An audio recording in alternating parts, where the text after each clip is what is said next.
Nina was only 8 years old when her mother, Evelyn, remarried. Her new stepfather, Gerald, was a man of charm in public, but a tyrant in private.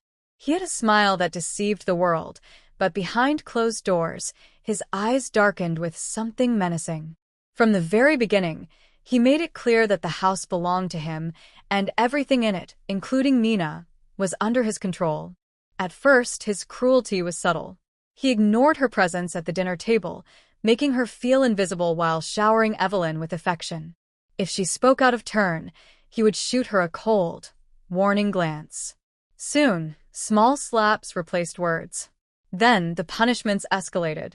One evening, Nina accidentally spilled juice on the carpet. Gerald's expression turned to stone. "Clumsy little brat," he muttered. Before she could react, his hand cracked across her face. The pain stung, but worse was the humiliation. Evelyn sat frozen, her fork clutched in her trembling hand, her eyes flickering between Nina and Gerald. But she said nothing. Later that night, Nina crept into her mother's room, tears still burning her cheeks. "Mommy, why does he hate me?" she whispered. Evelyn sighed and pulled her daughter close, smoothing her hair. "He doesn't hate you, sweetheart. He's just under stress. You need to try harder to be good." The words hit Nina harder than the slap. She realized, in that moment, that no one was coming to save her. The real horrors began when Evelyn worked late. Gerald would call Nina into the living room under the guise of talking. He would ask her to sit next to him on the couch, his touch lingering too long on her shoulder. His voice was low, almost a whisper. "You know, you're lucky I take care of you. Without me, where would you be?" His breath smelled of alcohol and something sour. Every night, Nina prayed for an escape. She fantasized about running away, but where would she go? Who would believe her? Gerald had already warned her. "If you ever tell your mother, she won't believe you. She loves me, not you." Nina tried. Again and again, she hinted at her suffering, hoping Evelyn would see what was happening. But Evelyn only saw what she wanted to see. "Don't lie about your stepfather. She scolded one evening when Nina refused to sit near him. He's trying his best to care for you. Be grateful." Nina wanted to scream, but she learned to stay silent. It was safer that way. The nights were the worst.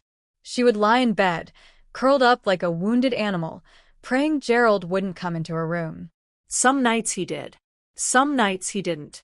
But the fear never left her. As the years passed, Nina stopped trying to speak out.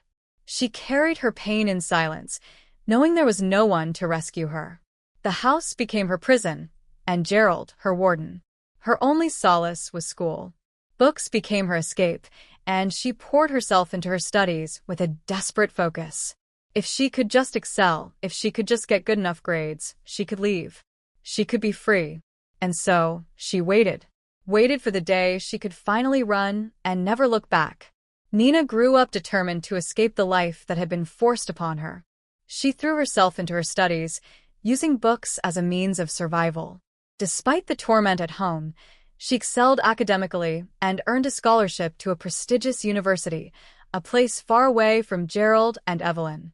The night before she left for college, Gerald cornered her in the kitchen. His breath reeked of alcohol, his eyes glinting with malice. "You think you're better than me now? Running away won't change what you are, what I made you." He grabbed her wrist, his grip tightening. Nina yanked her hand free, her heart pounding. "You don't own me," she hissed for the first time, standing up to him.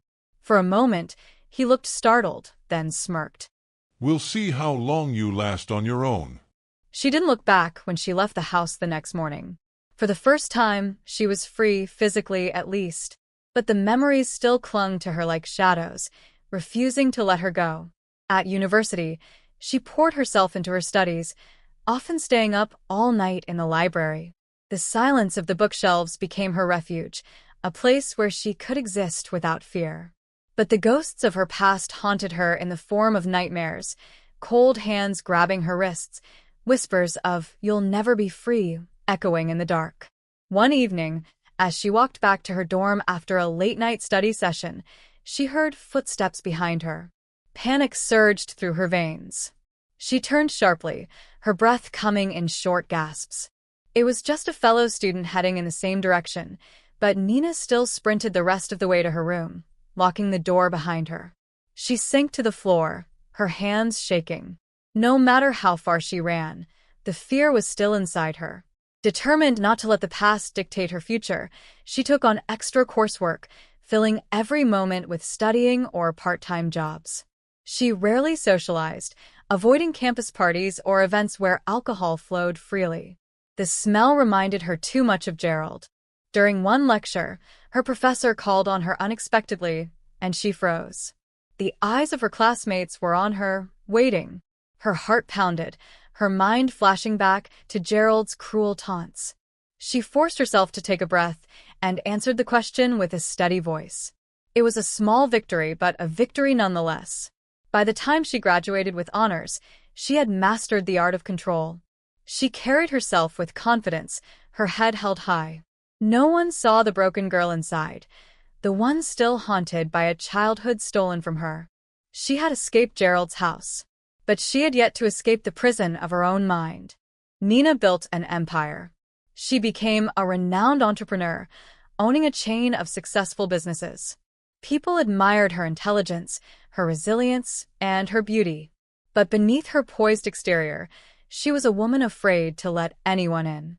Over the years, several men tried to win her heart, but she found reasons to push them away.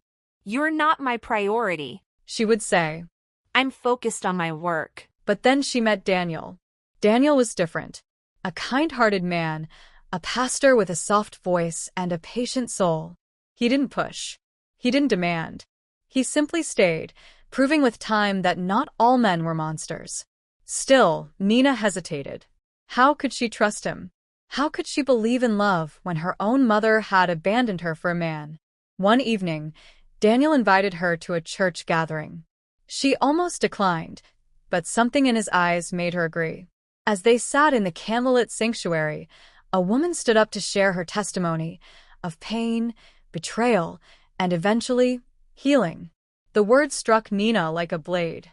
Later that night, she found herself trembling outside Daniel's house.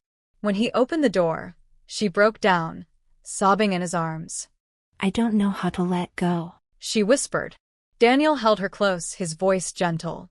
"You don't have to do it alone." Determined to try, Nina started attending more church meetings. She observed how Daniel spoke to others, with kindness, patience, and wisdom. One evening, as they sat on a park bench, he shared his own struggles, his own scars. He said, "We all have wounds, but healing starts with trust." For the first time, Nina let him hold her hand without pulling away. It was a small step, but a step nonetheless. Weeks turned into months, and Daniel remained consistent. One afternoon, they visited a children's shelter together. Watching the kids laugh and play, unburdened by the past, something in Nina's heart cracked open. Later that night, she sat in bed, staring at her phone, her finger hovering over a contact she had long ignored, her mother's. Could she ever truly forgive? Could she finally break free? She didn't have the answers yet, but for the first time, she wanted to try. Daniel saw the pain that Nina carried. He knew that she had closed her heart to her past, but he also knew that true healing only came with release. "You don't forgive for them. He told her one evening. You forgive for yourself, so that their grip on you finally breaks." The idea of seeing Evelyn and Gerald again sickened Nina. Yet, Daniel's words clung to her heart. Hadn't she suffered enough? Why should she still carry the burden of their sins? After much prayer and reflection, she agreed to meet them, on her terms. When she finally stood before them, they looked older, more fragile. Evelyn wept, apologizing for all the years she had turned a blind eye. Gerald, once so cruel and powerful, was a mere shadow of himself. He confessed the reasons behind his unkindness towards Nina. He said he was insecure of his wife's attention to her daughter. I felt at a point that you will one day leave me and give all the attention to Nina. That is what my ex-wife did to me, and it shuttered me. He said.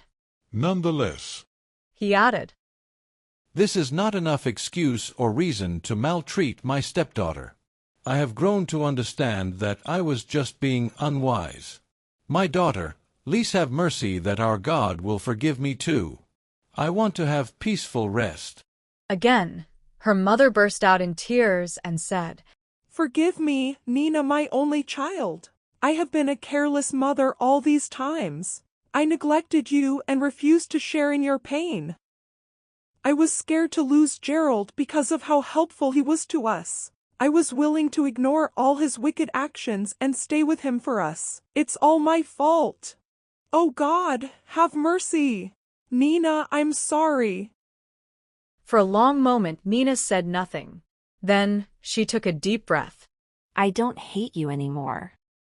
She said, her voice steady. But I also don't need you in my life. I forgive you, but I will never forget. Evelyn sobbed, reaching for her daughter, but Nina stepped back. This isn't for you, she said softly. This is for me. And with that, she walked away, not with bitterness, but with peace. She returned to Daniel, the man who had shown her that love didn't have to hurt. In his embrace, she found safety. In his love, she found healing. For the first time in her life, she was truly free.